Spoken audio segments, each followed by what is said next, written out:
Hi, my name's Brian, and I went to Jurassic Lake Lodge early April 2023. And this video is kind of just to break down that trip and also go through the gear I used and just break that down as well and how that performed. So to start, I guess we'll just break down the gear. What I took with me fly rod wise, I got a Sage foundation. This one is an 8-weight, 9-foot, and I paired it up with the Sage Spectrum. And the fly line on it is the Rio Outbound Short floating, an 8-weight. And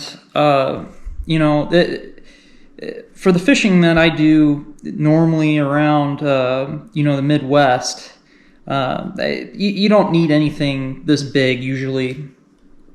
So this I purchased this rod for the trip based on recommendation, and I'll tell you, it's a solid rod. It did not let me down. It worked as it should. I was able to get my fly out there, and I was able to land these awesome fish.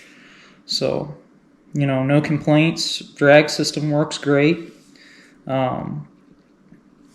Just solid setup for this. Definitely worked well for the application.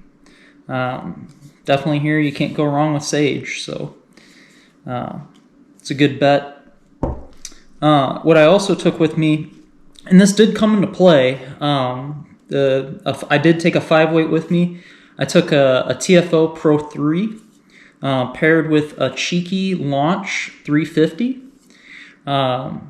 This rod, to be honest with you, I bought it for this trip as well because, 5-weight. I do have a 5-weight, but it's just one of your cheap Bass Pro ones that you'll get. And, I wanted to make sure, you go all the way there, you want to make sure you're not blaming the equipment as to why you're not catching and landing these fish. So it did get some use. Weather conditions there for the predominant time I was there was actually abnormal. I would say I was expecting high winds, cloudy, all that. The water while I was there and the wind while I was there, for the most part, it was glass. Hardly any waves or anything like that. So, one of the days, the fish were really finicky, you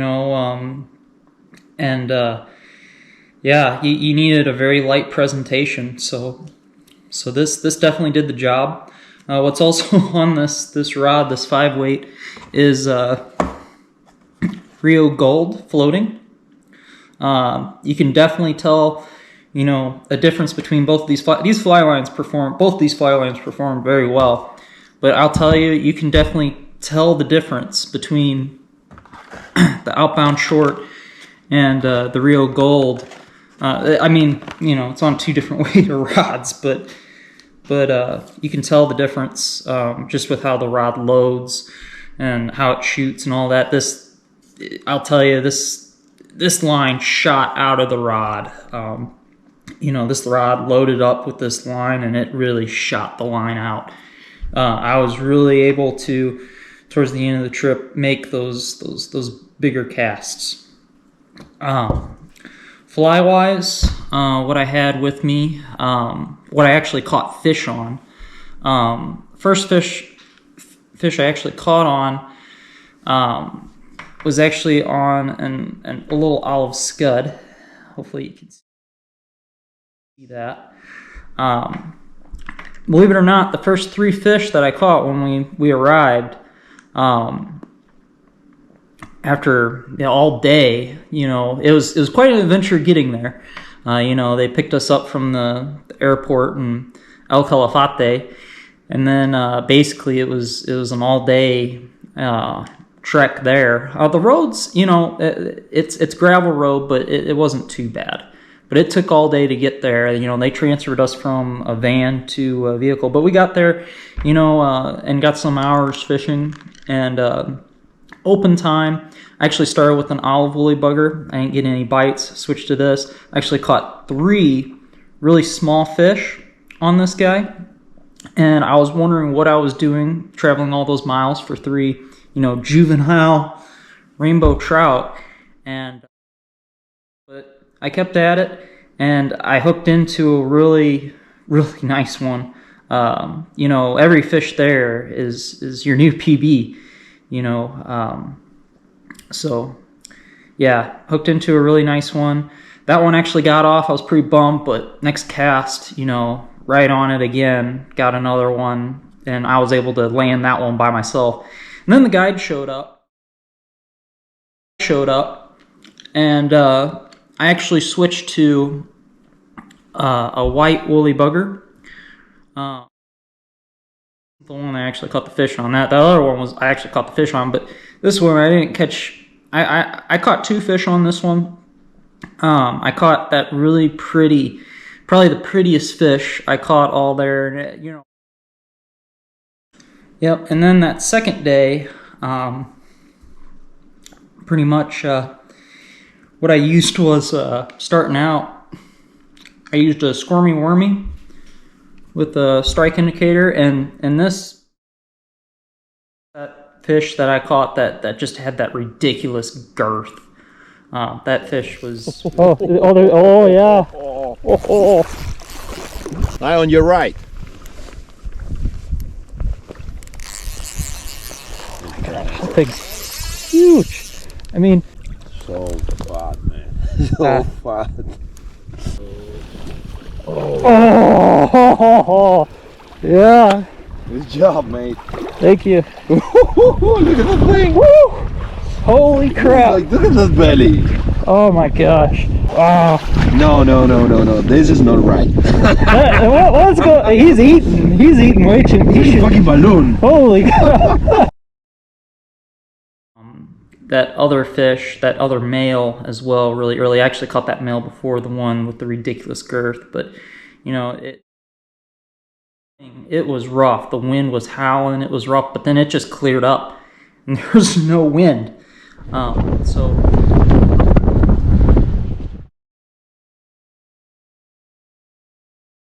that evening, same place in the mouth, I got into some really nice ones.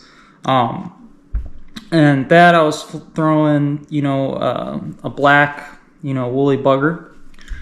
Hopefully, a very slow retrieve, and it was all of a sudden too. Just the fish turned on, and they started hitting at that mouth. And you know, I actually hooked into one that was probably it was actually the only fish that took me into my backing. It took me 50 yards into backing, and man, the reel on this thing was screaming. And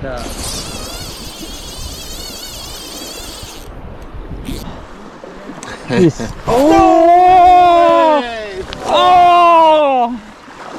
Good job, anyways, buddy. Unfortunately, I lost that fish, but I got it. I got right back into it, threw that woolly bugger back out. I got right back into another one, and this fish was good too. It almost took me into backing, but not quite. That fish fought too, and that was that longer one too that I caught. That's a nice one, buddy.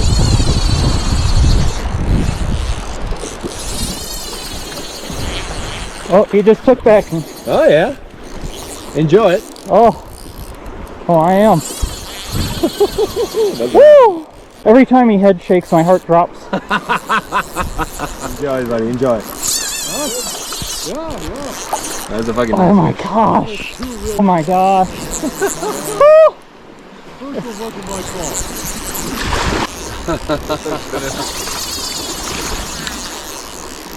That's a nice one.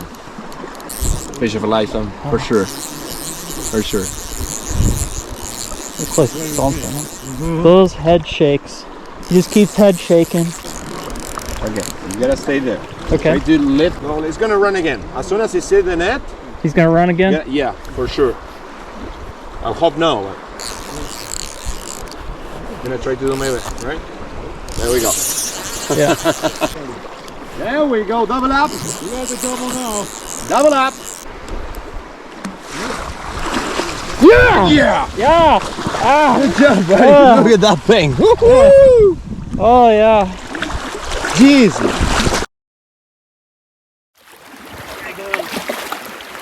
Right after that one, threw right back in. Got another one. That was that other one that I caught right after that. You know, that's an average. It was an average of small fish there. You know, probably 8 to 10 pounds. You know, that rounds out the first full day that I was there. The next day, we fished the aquarium, and there, what was really effective was the dropper technique with a hopper.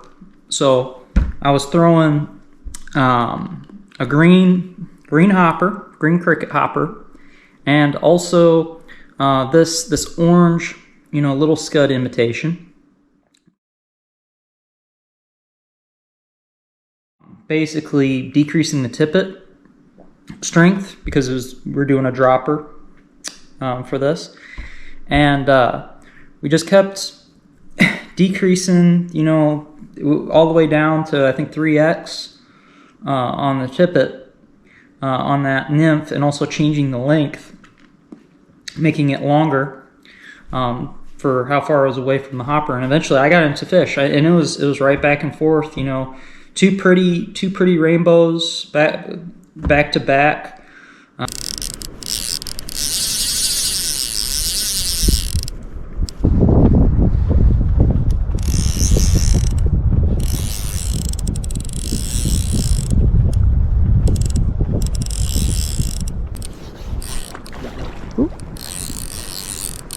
I'm hoping because he's in. Got it down.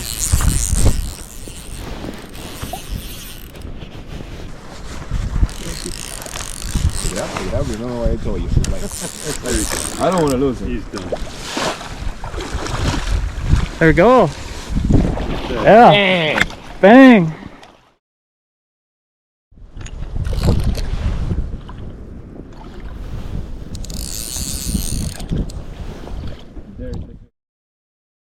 And then we went further down the river, Barron Coastal, and still throwing this.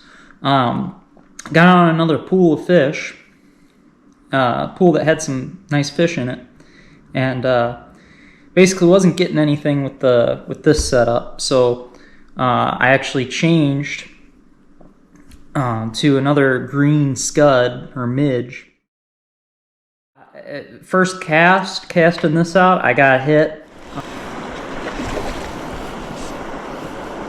Yeah. That's a fresh fish. Yeah, it is. Now we're gonna take a picture like a single-handed lift. Oh yeah, a single-handed. Okay. Okay.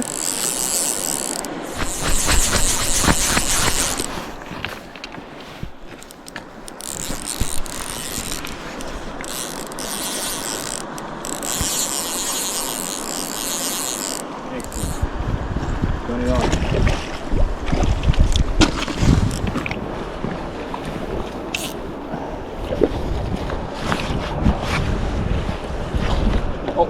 Oh yeah. Oh, There we go. there you go, buddy. Whoa, you okay? Yeah. Oh, I thought it was a little smaller to get a Yeah. single lift, but I don't think so. yeah. And another, you know, average fish for there, you know, but man, the average fish there is ginormous. And that, to be honest with you, was actually the last fish I caught there. You know, that afternoon session, you know, it was like there was no wind at all, and it was sunny, and what was crazy, we were fishing the mouth then that afternoon session, and and there's these fish, just big. I mean, the big fish, they're just cruising. They are cruising the shallow water on the right side of the mouth, And my guide's like, hey, let's go hit up those fish. And that's the time where, you know, we tied on some really light stuff. And we, you know, because the fish were just getting spooked. Like, you cast it out there too, the fish cruising, and they were just spooking. So, you know, that's when we went to the 5-weight. That's where this came in handy. They're still spooking a little bit with even casting this out there. So mainly the technique was cast it out there and let it sit and wait for the cruisers to come. So, but yeah, you know, real light. I actually hooked a really, really nice fish. But, you know, I got a little too excited and I set that thing, and I set it way too hard, and that fish jumped out of the water. That thing was a big one, but it just broke right on. Because, I mean, we're using light. I think at that point we had 5X on, just super light, and we're using dropper technique with that as well. Really small, really small flies. You know, like literally this was the nymph, you know, type stuff. Really freaking small midge with, you know, with a caddis or an Adams, like a caddis on top. Same dropper technique, caddis and an Adams. But yeah, that fish broke off. And then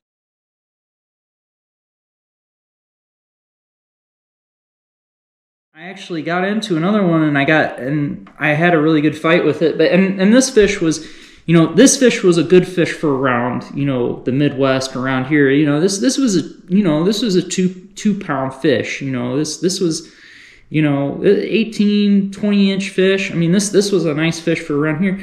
Got into that. Unfortunately, it came off. But man, I will. That's one part of the trip I'll never forget is stalking those fish, just cruising. You know. Just cruising.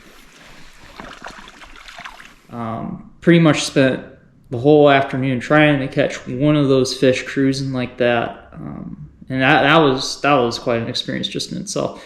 So, but yeah, that rounds out the flies and that. Leader wise, I brought 3 0X leaders with me. I used 2 of them. And I brought 3 1X with me. I used 1 of them. And I also brought some 4X with me. That's what I put on here with the 5X tippet for that really light presentation. Because, man, it was crazy. It wasn't windy at all. Sunny. So we had to go to those light presentations. Tippet-wise, I only brought with me 0X, 1X, and 2X. So that really light tippet, you know, the guide, he really had to conjure that up for me. So, but yeah, that's pretty much it. I did other things on this trip too. I actually went and saw the glacier, and I actually also went Dorado fishing up by Buenos Aires in that Piranha Delta. I'll be coming out hopefully with another couple videos of the glacier that I saw, and also the Dorado fishing with Urban Dorado anglers. That was which those 2 things, you know, were add-on parts of this trip. But man, they were worth it. You know, they were definitely worth it, especially the Dorado fishing. I've never done that before. I've never strip set before, and yeah, that was a great part of the trip too. As far as the accommodations go, it was really nice, especially for where it was at. You know, room was pretty nice. You know, you get your own bathroom with it and all that. We'll say the only drawback with it was that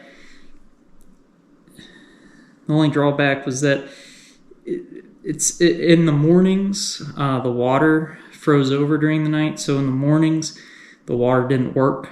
But you know, that doesn't really matter. As far as the food was phenomenal.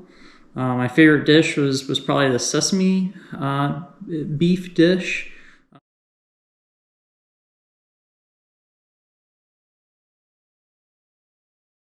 Yeah, food was great. All the appetizers were great. No complaints there at all. Yeah. As far as the fishing goes, phenomenal. You know, there's not many places in the world you can go to, and the average fish is around 8 to 10 pounds. That's a pretty big fish, especially around here. You know, I fish mainly Missouri and Arkansas, so and a little bit of Tennessee, and you don't catch trout. You catch a trout that big, and it's a monster. Longer than me, they said, you know, the guys that had the best success were the guys that were really slow retrieve if they did at all, because the fish are, you know, they're being pretty lazy and just sitting there. So I would have went there and caught more fish. So the catching wasn't as great as I thought it was going to be, but you know, given the conditions, you know, the weather was probably a little too nice maybe, and also the river was down pretty low. You know, I didn't catch as many fish, but I'm sure, you know, a seasoned guide or a more seasoned fisherman, not just a Joe Smo going out there, you know, I'm sure they would have caught way more fish. I will say there was a couple there that also used spinning gear, and they caught a lot of fish on that, fishing spoons at the mouth. I think one of them caught 19 fish in one session, you know, where maybe I only caught 2. So, you know, maybe that's an option you should take there if you're more into catching. But I will say fishing, though, phenomenal. I mean, even though, you know, for me, you know, it was a little more difficult to catch the fish, it made it that much more satisfying when I did catch them, because the size is amazing. You know, and they put up a fight, that's for sure. You know, I was in for probably an 8 to 15 minute fight every fish. So even on this, you know, even though I probably babied it a little more than probably I should have, you know, phenomenal. The guides down there are also phenomenal. I learned so much from my guides that I had down there, you know, whether it be from casting. You know, I became such a better caster, you know, going there, especially before the Dorado part of my trip. You know, that helped me a lot, being able to make longer casts, you know, because around here, you know, a 20-30 foot cast, that'll do it. There, you know, you need to go a lot longer than that. You know, you need to go, you know 60 to 100 feet if you can. You know, that's what you need there. So yeah, guide helped me out with that. Guide helped me all the way from, you know, knots, you know, different techniques, you know, how to see if the fish are rising or actually feeding. You know, I learned a lot from the guides, and I probably would have caught less fish without the guide there. So yeah, you know, guides are top notch. As far as you know, other gear bringing down there, I would definitely make sure that you pack plenty of thermal wear, and dress in a lot of layers. You are going to get cold. You know, I brought 2 pairs of gloves with me. You know, make sure you got some good pairs of gloves. Keep your hands warm. Yeah, you're going to get cold. Just the nature of the beast. I will say it was really sunny while I was there, and I didn't really need it, and I couldn't fit it. But you know, I didn't bring one with me. But you know, a lot of guys that were there a lot longer than me, you know, they were getting soaked every day. Like they'd be soaked by the end of the day. So you may want to bring a dry pack with you, and put all your stuff in a dry pack. You know, I brought a standard. You know, I use this. You know, standard Bass Pro White River, you know, pack. held all my stuff just fine. And it was a beautiful days while I was there. So it was all good. Another thing I would say, especially if you're doing, one of these 3 or 4 night packages there, is to make sure that the lodge manager knows, what days you're going to be there, and how long you're going to be there, because if sometimes he misses or they miss it a little bit, and they might arrange a transfer a little early. Luckily, I was able to talk to the lodge manager, and I got the half a day of fishing that I needed, and it wasn't too late to rearrange the transfer, because the transfer was scheduled for 9 o'clock in the morning, but I had half day of fishing, so he was able to reschedule it for 12. So make sure that you talk to the lodge manager and he knows exactly what your package is, so that you get all your fishing time while you're there. Yeah. That's about it. Hope you enjoyed, and I hope this was helpful.